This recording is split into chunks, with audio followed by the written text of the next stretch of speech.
Conservatives, they love fantasizing about jackbooted thugs from the government breaking down their doors, taking their guns, and taking their Christianity from them. I don't know. But we all in the real world know that the people who are actually being targeted by such governmental thugs are Black and brown people. And yes, we are talking about ICE. And this week, we are talking about them because federal officers entered Representative Jerrold Nadler's office in Lower Manhattan on Wednesday and handcuffed and briefly detained one of his aides. The episode was recorded by someone who was sitting in Mr. Nadler's office. In the video, an officer with the Federal Protective Service, part of the Department of Homeland Security, is shown demanding access to a private area inside the office. So there's already a lot going on there, but we do have video of that. So let's roll that before we go any further. No, she did not. That is not what happened. Pushed him back. That is not.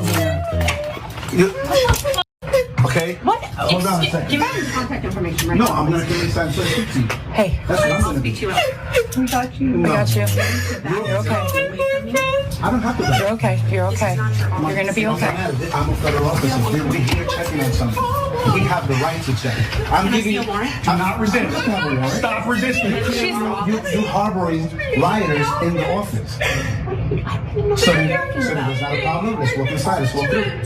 For what? Let me see what's in here. Oh, so it's your office? Let's go. Come on. All right, so if it wasn't super easy to tell what was said before they both went inside the door, he said, "You're harboring rioters in the office." That's was a federal agent who said that to a member of Mr. Nadler's staff. There were no riots reported on Wednesday at the federal building on Varick Street. The protesters and immigrant rights advocates gathered inside and outside of the building earlier in the day. ICE agents ended up finding nobody and then releasing Nadler's aide. But now the question is, why were they there at all? Homeland Security's statement on that: the agents entered Mr. Nadler's office because they had been told that protesters were there and were concerned for the safety of his staff members, according to a statement on Saturday from the Department of Homeland Security. Robert Gottheim, Nadler's chief of staff, has a different take. He said Mr. Nadler's chief of staff strongly disputed the Homeland Security Department's description of events. Instead, he said it appeared the agents were angry because members of the congressman's staff had seen the officers detaining migrants in the building, and because advocates who had also witnessed the detentions outside the courtroom had been invited by the staff members to Mr. Nadler's office. So from Representative Nadler himself, he said the Trump administration is trying to intimidate members of Congress. The Trump administration is really using totalitarian or even authoritarian practices. We have to fight them. We don't want to be a fascist country. Jayar, does this feel like intimidation to you or potentially incompetence? I wouldn't put either past this administration, but as far as intimidation goes, I mean, the girl was just standing there talking to the guy and he started yelling at her, "You're resisting, you're resisting."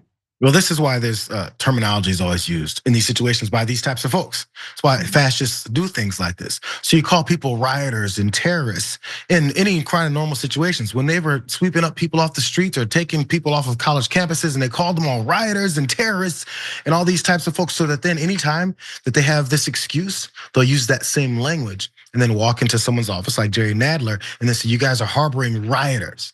These same folks who had rioters on January 6th that he released all of, these same folks who had homegrown terrorists since forever, and they still disregard those actual labels for people who actually do violence and carry out violence against innocent folks.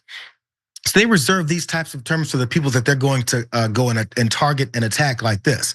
And then they still use this excuse, well, we're looking out for the safety of the people in this office. If you're looking out for the safety of the people in Jerrold Nadler's office, why are you handcuffing and attempting to detain them if you're looking out to protect them from these rioters that have come in to harm them? Which one is it? Are they harboring rioters, or are you trying to protect them from rioters that ransacked the building and ran in because they're just out of control, bloodthirsty human beings who are probably illegals? It's all the same type of circular rhetoric to continue to keep people confused on what it is that's going on, why they're doing it, and how they're doing it. But the bottom line is, of course, it's the intimidation.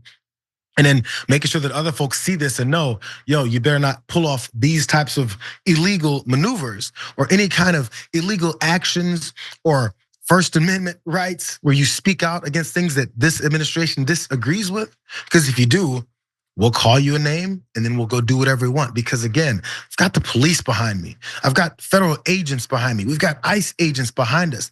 So when the enforcement comes, that's when the violence comes. It's triggered by these folks. Once they figure they have that control, they can call you whatever they want. That's fascism.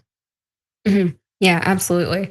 It's it's interesting what you were talking about because language is incredibly powerful, and the people who try to deny that are the same ones who love to, parrot catchphrases that they wrote on Truth Social. And these catchphrases and slogans have been kind of an emblem of the Trump years, right? Even from before he was president. It's something that Trump has always been great at, is coining these terms and catchphrases. Even before he was president, he had "you're fired." That was his thing. And the damage that they do is that they allow people to stop thinking about the things that they're actually saying and supporting. They're terms that are supposed to be full of nuance and understanding. But once you boil it all down, once you reduce it down to a catchphrase or a meme, all of that thoughtfulness just goes out the window. People can just start saying something, then they say, "Oh, you support all these things." They're not really thinking about all of the things that are behind this one little thing that they're saying. What does MAGA even mean anymore?